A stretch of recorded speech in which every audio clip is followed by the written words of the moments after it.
Brianna Keilar has our report.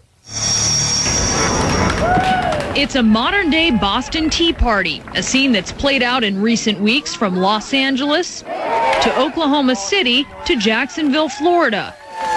Protests against taxes, the bailout, the $787 billion stimulus, and President Obama's budget. You're spending money we don't have on social programs we don't need to fix problems that you have caused. A coalition of conservative groups have recruited protest organizers online, and on Wednesday, Tax Day, hundreds of U.S. cities will host the small protests, according to various estimates by organizers.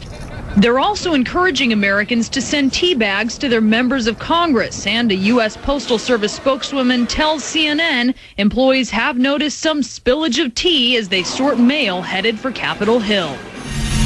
And Lou, the Democratic response here on Capitol Hill is to minimize the reach of these protests, questioning whether or not they're really grassroots protests, while at the same time emphasizing President Obama's tax plan, a tax cut for most Americans, but not all Americans, Lou.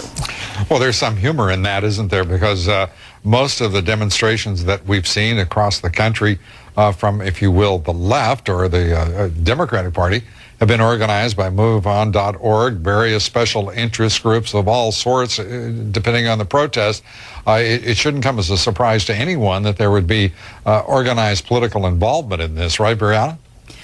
No, and there's not. And you're here, depending on who you talk to, Lou, if you're listening from the right here on Capitol Hill, they're emphasizing the grassroots organization. If you listen to the left, they're emphasizing that there are some conservative groups who are involved. But the truth seems to really lie in the middle, that there are a lot of people, individual Americans, who are fed up, who are worried about taxes and worried about economic approaches. And they're going through websites in some cases from some of these groups who are allowing them to organize and set up posts on these websites so they can reach out to other people. There seems to be a little bit of both going on, Lou.